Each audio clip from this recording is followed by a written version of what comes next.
नमस्कार सभी साथियों को स्वागत करता हूं सभी का इस YouTube चैनल पर जिसका नाम है study with PN Lodha.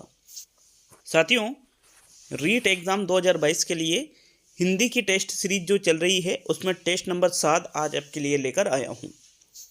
Hindi के 30 कठिन प्रश्न आपको यहां पर देखने को मिलेंगे जो कि लेवल 1 के लिए भी और लेवल 2 के लिए भी काफ़ी ज़्यादा उपयोगी रहने वाले हैं।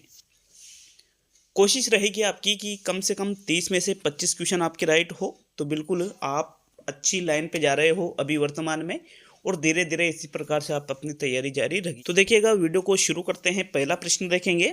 देखिएगा, पहला क्वेश्चन है सुरभि और सुरभि इन दोनों शब्दों का अर्थ क्या है। विकल्प है आपके सामने, पहला गाय और नंदिनी, दूसरा है सुगंध और कामधेनु, तीसरा है सुगंधित और दूध, और चौथा है सुगंध और गाय। तो यहाँ पर एक फर्स्ट वाला जो ये सुरभि शब्द है इसमें छोटी ई की मात्रा लगी है, ये वाला जो सुरभि शब्द है इसमें बड़ी ई की मात्रा लगी है।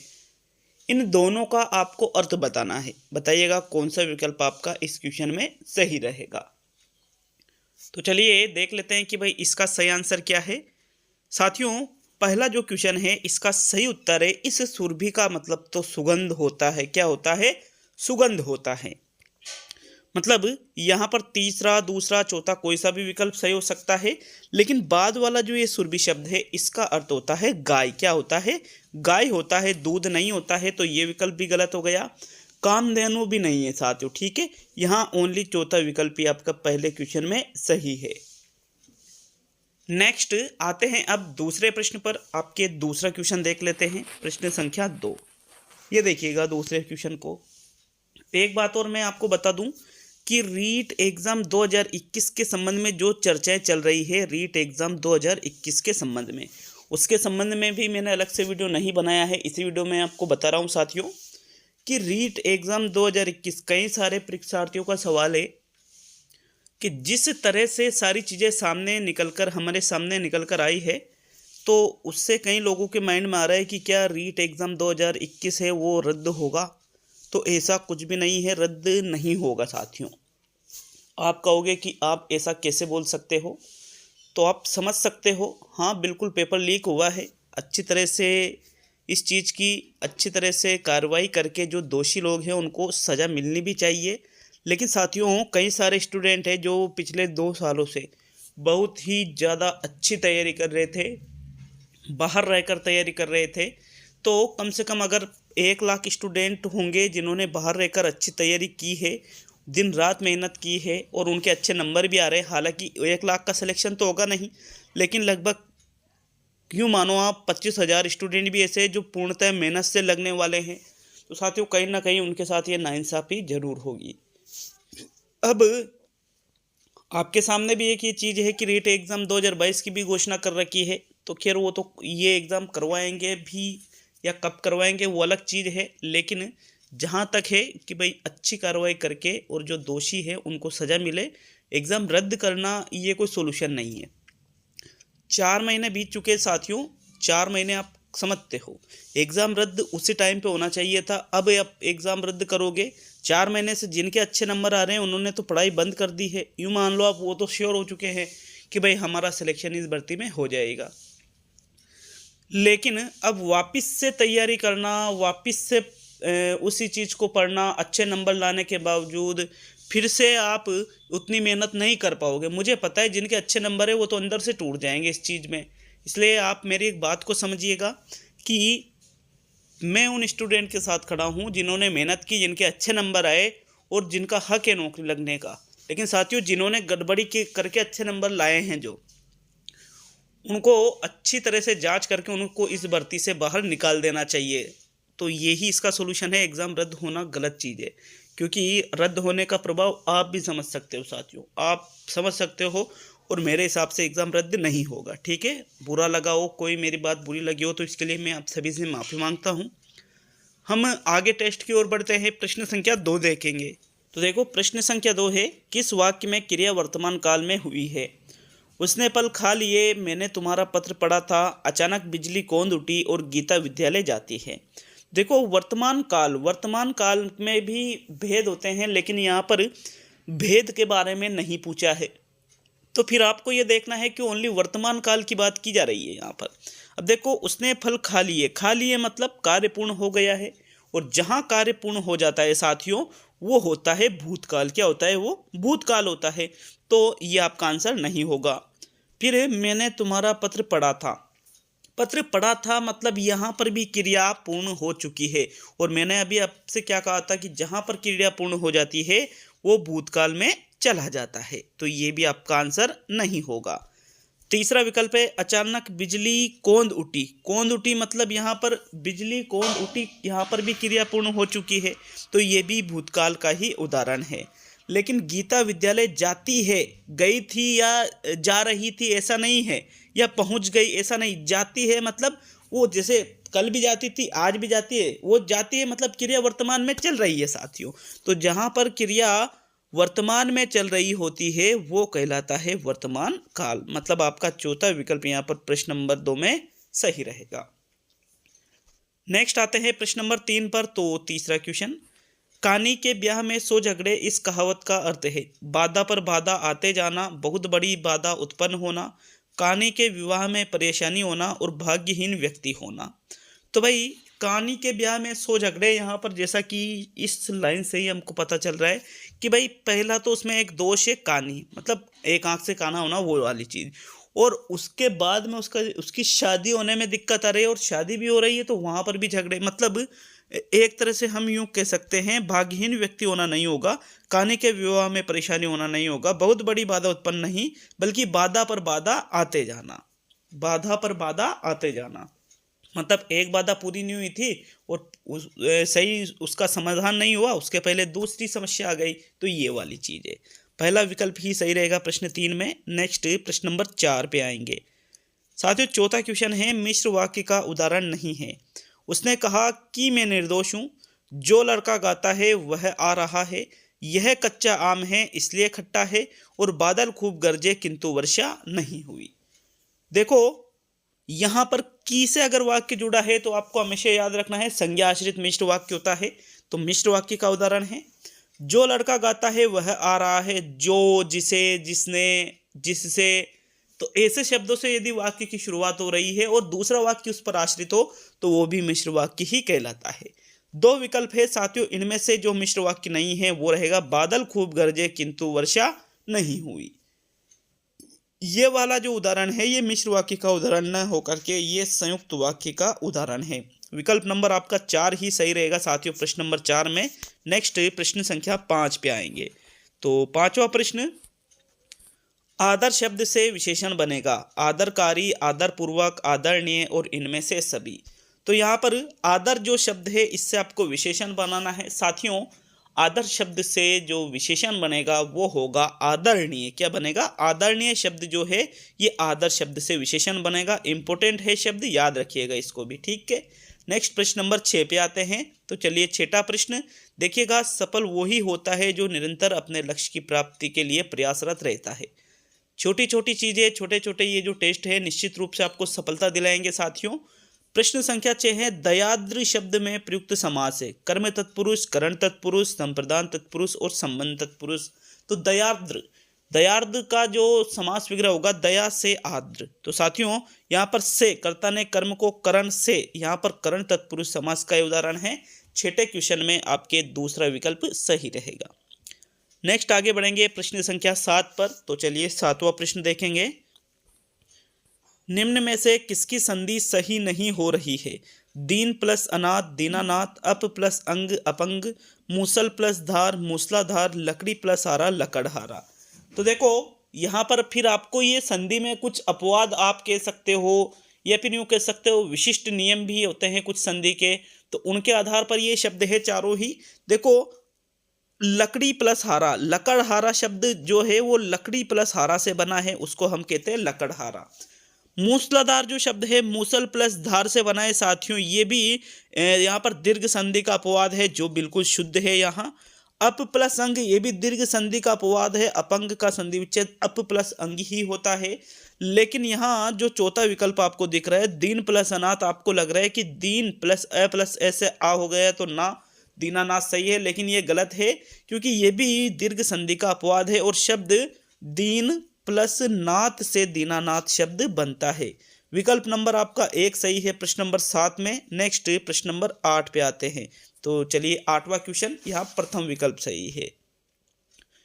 देखो 8वां क्वेश्चन शायद टाइपिंग मिस्टेक हुई है साथियों। तो 9वां क्वेश्चन देख लेते हैं। निम्न में से कौन से विकल्प में सही विलोम युग्म है? परोपकार का उपकार, क्रिया का अक्रिया, वादी का विवादी, मेहमान का मेजमान। तो देखो क्रिया का अक्रिया तो नहीं होगा साथियों, यहाँ विकल्प नंबर 2 तो बिल्कुल ही गलत है। परोपकार का उपकार दोनों ही एक चीज है, तो ये भी आपका आंसर नहीं है। चौथा या तीसरा, तो देखो सही विकल्प है आपके मेहमान का मेजमान, सही विलोम युग्म है। मेहमान का मतलब आप सभी जानते हो, मेजबान का मतलब भी आप सभी जानते हो साथियों। मेहमान जो अतिथि आता है वो मेहमान, और जिसके यहाँ अतिथि आता है वो मेजबान होता है। तो विकल्प नंबर आपका 4 सही है प्रश्न नंबर 9 में। नेक्स्ट प्रश्न संख्या 10 पे आएंगे। 10वां क्वेश्चन, देशज शब्द है खुरपी, जादू, रज्जू और पुत्र। तो देखो इन चारों में से आपको देशज शब्द ढूंढना है। कौन सा विकल्प सही है? आपके खुरपी। खुरपी शब्द जो दिया हुआ है वो एक देशज शब्द है। विकल्प नंबर आपका 1 सही है। वीडियो आपको जैसा भी लगता हो आप नीचे जरूर कमेंट करिएगा, सभ्य भाषा में कमेंट करिएगा साथियों, ठीक है। अगर आपको कोई गलती भी नजर आती है तो उसको भी आप अच्छे तरीके से हमें जरूर बताइएगा, कोई कमी हमारी आपको नजर आती है तो। नेक्स्ट 11वां क्वेश्चन देख लेते हैं। सही सुमेलित नहीं है। पाशर्विक, लय, संघर्षहीन, ये व, प्रकंपित, ड और स्पर्शी, क ट त प। तो देखो यहाँ पर आपको वर्णमाला से संबंधित ये प्रश्न बताना है। पाशर्विक जो वर्ण होता है साथियों वो ल ही होता है। तो देखो 11वें प्रश्न में आपका जो सही उत्तर है वो रहेगा विकल्प नंबर 3। प्रकंपित जो होता है वो र होता है, न कि ड होता है, इसलिए यहाँ पर विकल्प नंबर आपका 3 सही सुमेलित नहीं है साथियों। बाकी स्पर्शी है, संघर्षहीन है, पाशर्विक है, ये बिल्कुल यहाँ सही दे रखे हैं। तो चलिए 12वें क्वेश्चन की ओर बढ़ते हैं। आपके प्रश्न संख्या 12 है। क्रिया से भाववाचक संज्ञा बनी है भीतरी, चढ़ाई, अपनापन और माधुर्य। तो देखो भीतरी में भीतर शब्द मूल है, चढ़ाई में चढ़ना शब्द मूल है, अपनापन में अपना शब्द है और माधुर्य में मधुर शब्द मूल है। तो साथियों मधुर तो यहाँ विशेषण है, तो ये विशेषण से भाववाचक बना है। अपनापन या अपना शब्द जो सर्वनाम है, तो अपनापन यहाँ पर सर्वनाम से भाववाचक बना है। भीतर एक अव्यय शब्द है जो भीतरी है, अव्यय से भाववाचक बनी है। लेकिन साथियों चढ़ाई शब्द जो है ये चढ़ना से यहाँ पर भाववाचक संज्ञा निर्मित है, तो मतलब यहाँ चढ़ना एक क्रिया है, तो ये क्रिया से भाववाचक का उदाहरण है। विकल्प नंबर आपका 2 सही रहेगा प्रश्न 12 में। नेक्स्ट प्रश्न संख्या 13 पे आएंगे। तो चलिए 13वां क्वेश्चन देखेंगे। हवा और आग ये दोनों शब्द किसके उदाहरण हैं? एक वचन के, बहुवचन के, द्विवचन के और इनमें से सभी। तो देखो हवा और आग जो शब्द है ये द्विवचन नहीं होते हैं हिंदी में, सभी भी गलत हो गया। एक वचन या बहुवचन, साथियों ये दोनों ही शब्द एक वचन के उदाहरण है। किसके उदाहरण है? एक वचन के। ये भी मोस्ट इंपोर्टेंट शब्द है, इनको भी आप जरूर याद रखिएगा। चलिए नेक्स्ट प्रश्न नंबर 14 पे आते हैं। तो 14वां प्रश्न, घृतान्न का समास विग्रह होगा घृत से पका हुआ अन्न, घृत में पका हुआ अन्न, घृत और अन्न और घृत रूपी अन्न।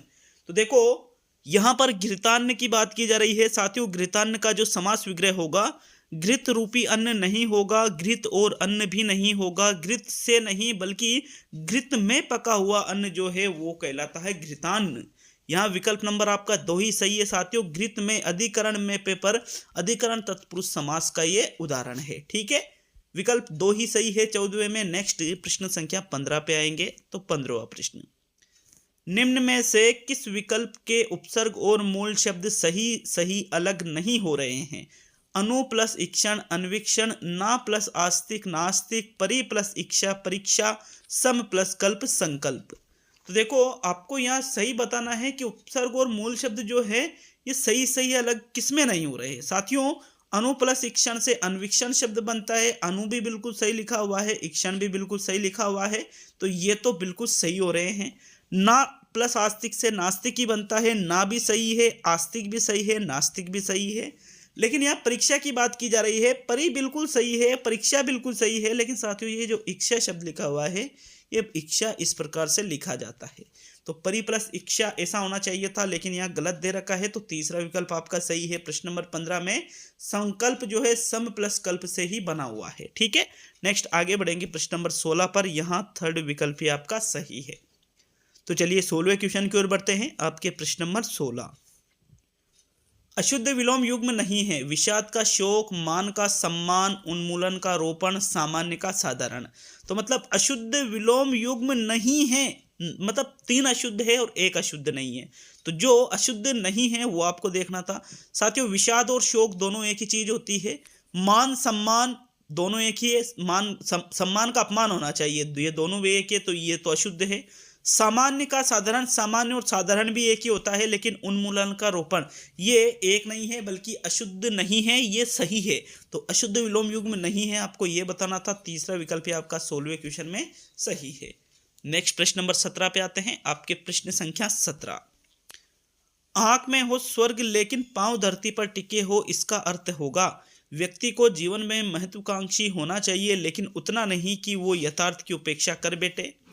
समय पर कार्य नहीं करने पर असफलता का मुंह देखना, बार बार अभ्यास करने पर मूर्ख व्यक्ति भी विद्वान बन जाता है, और इनमें से सभी। तो देखो, आंख में हो स्वर्ग लेकिन पांव धरती पर टिके हो, इसका मतलब क्या होता है कि भाई हाँ, आप कल्पना अच्छी करो, उड़ान भी ऊंची बनाए रखो, लेकिन निचले स्तर से भी आपका जुड़ाव होना चाहिए। तो इसका मतलब है व्यक्ति को जीवन में महत्वाकांक्षी भी होना चाहिए, लेकिन उतना नहीं कि वो यथार्थ की उपेक्षा ही कर बैठे।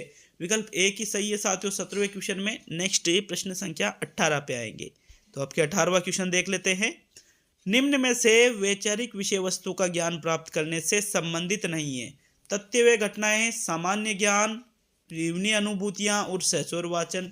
देखो साथियों वैचारिक विषय वस्तु की बात की जा रही है, तो देखो आप जीवन की अनुभूतियों से भी वैचारिक विषय वस्तु का ज्ञान प्राप्त कर सकते हो, तथ्य और घटनाओं के माध्यम से भी कर सकते हो, जनरल नॉलेज सामान्य ज्ञान से भी कर सकते हो, लेकिन सहस्वर वाचन एक अलग चीज हो जाती है साथियों। सहस्वर वाचन सिखाने की तकनीक है ये। ठीक है, विकल्प नंबर आपका 4 सही है प्रश्न नंबर 18 में। नेक्स्ट प्रश्न संख्या 19 पे आएंगे। तो चलिए 19वां क्वेश्चन देख लेते हैं। आपके प्रश्न नंबर 19, प्रभावी रूप से बोलकर अपनी बात कहने की योग्यता प्राप्त करने से संबंधित विषय वस्तु नहीं है। ध्वनियाँ, वार्तालाप, कविता पाठ और भाषण। तो देखो, प्रभावी रूप से बोल करके अपनी बात कहने की योग्यता प्राप्त करने से संबंधित आप भाषण के माध्यम से भी अपनी बात अच्छी तरह से कह सकते हो, वार्तालाप के माध्यम से भी कह सकते हो। अब 2 चीज बच रही है, कविता पाठ और ध्वनियाँ। कविता पाठ के माध्यम से भी कई बार अपनी भावनाओं को हम व्यक्त कर सकते हैं, लेकिन ध्वनियाँ तो साथियों बहुत ही छोटी चीज है, ध्वनियों से मिलकर तो शब्द बनते हैं। विकल्प 1 आपका सही है प्रश्न नंबर 19 में। नेक्स्ट आते हैं प्रश्न नंबर 20 पर। तो 20वां प्रश्न, प्राथमिक स्तर पर हिंदी भाषा शिक्षण के लिए सबसे अधिक महत्वपूर्ण है भाषा प्रयोग के अवसर, पाठ्य पुस्तक, उच्च स्तरीय तकनीकी यंत्र और व्याकरणिक नियमों का स्मरण। तो देखो, प्राथमिक स्तर की बात की जा रही है, हिंदी भाषा शिक्षण के लिए सबसे अधिक महत्वपूर्ण, सबसे ज्यादा इंपॉर्टेंट साथियों पाठ्य पुस्तक नहीं होती है, प्राथमिक स्तर पर सबसे ज्यादा इंपॉर्टेंट उच्च स्तरीय तकनीकी यंत्र उच्च स्तर पर काम में आते हैं। व्याकरणिक नियमों का स्मरण बिल्कुल भी नहीं साथियों, बल्कि भाषा प्रयोग के अवसर बच्चों को देना यहाँ पर हिंदी भाषा शिक्षण के लिए सबसे अधिक महत्वपूर्ण माना जाता है। विकल्प 1 आपका बिल्कुल सही आंसर है 20वें प्रश्न में। नेक्स्ट आते हैं प्रश्न नंबर 21 पर। तो 21वां प्रश्न है, बच्चों की भाषा संबंधी क्रमिक प्रगति का लेखा जोखा रखना किससे संभव है? पोर्टफोलियो से, उत्तर पुस्तिकाओं से, लिखित परीक्षा से, मौखिक परीक्षा से। तो बच्चों की भाषा संबंधी क्रमिक प्रगति का लेखा जोखा यहाँ पर रखा जाता है साथियों पोर्टफोलियो के माध्यम से। पोर्टफोलियो क्या होता है समझ लीजिएगा। जो निचले मतलब प्राथमिक स्तर के जो बच्चे होते हैं, तो जब वो विद्यालय जाते हैं तो उनकी एक फाइल बनाते हैं जिसमें कक्षा 1 से 5 तक के लेकर के, कक्षा 1 से लेकर के 5 तक की जो कक्षा है उनकी पूरे 5 सालों का रिकॉर्ड उसमें लेखा जोखा रखा जाता है साथियों, कि भाई बच्चे ने कितनी प्रगति की है, बच्चा क्या क्या सीख रहा है, बच्चे ने कौन कौन से टेस्ट दिए, सारी चीजें उसमें होती है। तो यहाँ पर पोर्टफोलियो ही आपका सही आंसर होगा प्रश्न नंबर 21 में। नेक्स्ट आगे बढ़ेंगे प्रश्न नंबर 22 पर। तो 22वां प्रश्न, उच्च प्राथमिक स्तर पर कहानी रचना के लिए उपयोगी सामग्री होगी शामपट्ट, फ्लैश कार्ड, चित्रकथाएं और सभी। तो उच्च प्राथमिक स्तर की मतलब 1 से 8 तक की बात की जा रही है साथियों, मतलब 6ठी 7वीं 8वीं भी इसमें शामिल होगी। तो देखो शामपट्ट भी उपयोगी हो सकता है कहानी रचना के लिए, फ्लैश कार्ड भाई शामपट्ट का भी यूज करते हैं हम, फ्लैश कार्ड का भी यूज किया जाता है, चित्रकथाओं का भी यूज किया जाता है, ये सभी यहाँ पर सही विकल्प है। चौथा विकल्प आपका सही आंसर है प्रश्न 22 में। नेक्स्ट प्रश्न संख्या 23 पे आएंगे साथियों। तो चलिए 23वां प्रश्न, भाषा की प्रकृति के संबंध में असत्य कथन है। भाषा अनुकरण के माध्यम से सीखी जाती है। भाषा कठिनता से सरलता की ओर अग्रसर है। भाषा एक असामाजिक प्रक्रिया है और भाषा स्थूल से सूक्ष्म की ओर अग्रसर है। तो देखो असत्य कथन साथियों अनुकरण के माध्यम से सीखी जाती है, ये सबसे बेस्ट है। कठिनता से सरलता की ओर जाती है, शुरू में कठिनाई आती है फिर धीरे धीरे वो सरल लगने लग जाती है, तो ये भी सही है। लेकिन भाषा असामाजिक, असामाजिक कैसे हुई? भाषा एक सामाजिक प्रक्रिया है जो कि समाज में रहकर व्यक्ति सीखता है, समाज में रहकर उसको कई सारी चीजें सीखने को मिलती है। विकल्प 3 आपका सही है साथियों प्रश्न संख्या 23 में।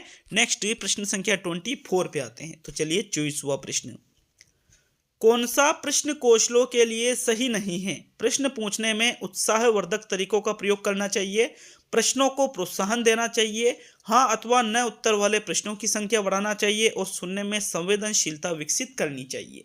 तो देखो प्रश्न कौशलों की बात की जा रही है साथियों, सुनने में संवेदनशीलता भी विकसित करने चाहिए, मतलब पूरे मन से सुनना चाहिए, उत्साहवर्धक तरीकों का भी प्रयोग करना चाहिए, प्रोत्साहन भी देना चाहिए, ये बेस्ट चीजें हैं। लेकिन हाँ अथवा न उत्तर वाले प्रश्नों की संख्या बढ़ा देना ही सही नहीं है, क्योंकि उसमें छात्र जो है वो अपनी अभिव्यक्ति कहाँ कर पाएगा, हाँ या नहीं में जवाब देगा सिर्फ। इसलिए साथियों ये जो तीसरा विकल्प है ये प्रश्न कौशलों के लिए सही नहीं माना जाता है। थर्ड विकल्प आपके 24 में सही है। नेक्स्ट प्रश्न नंबर 25 पे आते हैं। 25वां प्रश्न, आपके प्रश्न नंबर 25 है साथियों, भाषा के विभिन्न कौशलों को रिक्त स्थान है जिसकी पूर्ति करना है, रूप में पढ़ाने की अनुशंसा की जाती है। किस रूप में? निम्न रूप में, क्रमिक रूप में, एकीकृत रूप में, उच्च रूप में। तो निम्न और उच्च तो कहीं से कहीं तक भी आपका आंसर नहीं होगा। अब आपके सामने वापस दो चीजें आ जाती है, एक तो है क्रमिक और एक है एकीकृत। अब आप कौन सा विकल्प चुनोगे? तो भाई दोनों ही विकल्प में बहुत बड़ा कंफ्यूजन है साथियों, लेकिन हम जाएंगे एकीकृत, या फिर यहाँ पर अंतः संबंधित भी हो सकता था, अंतः संबंधित भी हो सकता था एकीकृत की जगह। दोनों एक ही चीज है, तो आपको इस विकल्प पर जाना है एकीकृत। अगर एकीकृत या अंतः संबंधित विकल्प में नहीं होता है तो फिर वहां पर आपको जाना है क्रमिक पर। तो विकल्प 3 आपका 25 में बिल्कुल सही है।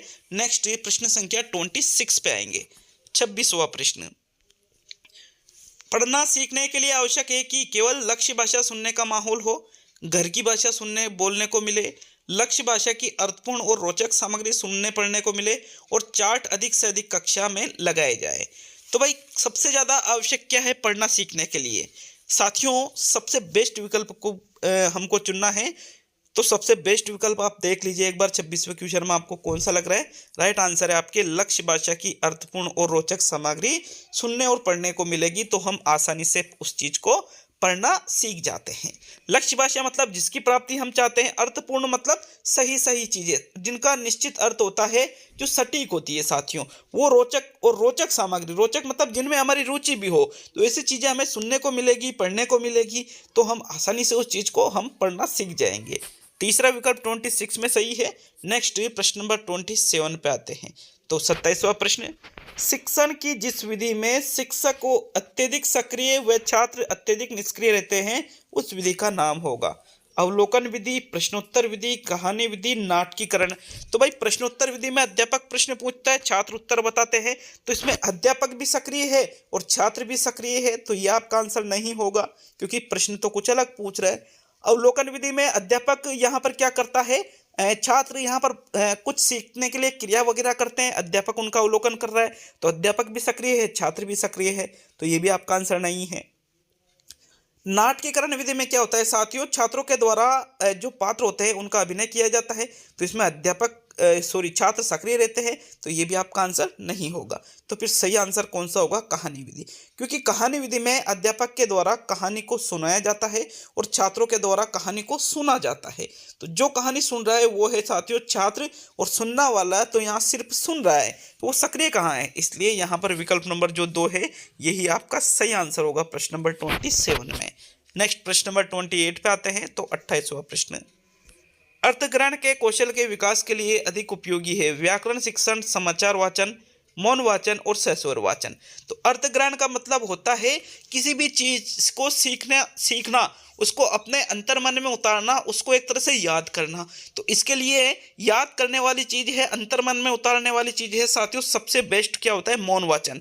मन ही मन में हम किसी चीज को पढ़ते हैं, उसको हम अपने अंतर्मन में उतारते हैं। तो ये अर्थग्रहण के लिए मौन वाचन सबसे बेस्ट होता है। ठीक है, याद रखिएगा हमेशा, बहुत ही ज़्यादा इंपॉर्टेंट क्वेश्चन है एग्जाम के लिए। मौन वाचन अर्थग्रहण, सबसे ज़्यादा अर्थग्रहण करना है तो किससे होगा? मौन वाचन से होगा। ठीक है, तीसरा विकल्प 28 में सही है। अब सेकंड लास्ट मतलब 29वां प्रश्न, निम्न में से किस उपकरण का इस्तेमाल प्राय योगात्मक मूल्यांकन में किया जाता है? अध्यापक अवलोकन, परीक्षण, असाइनमेंट और इनमें से कोई नहीं।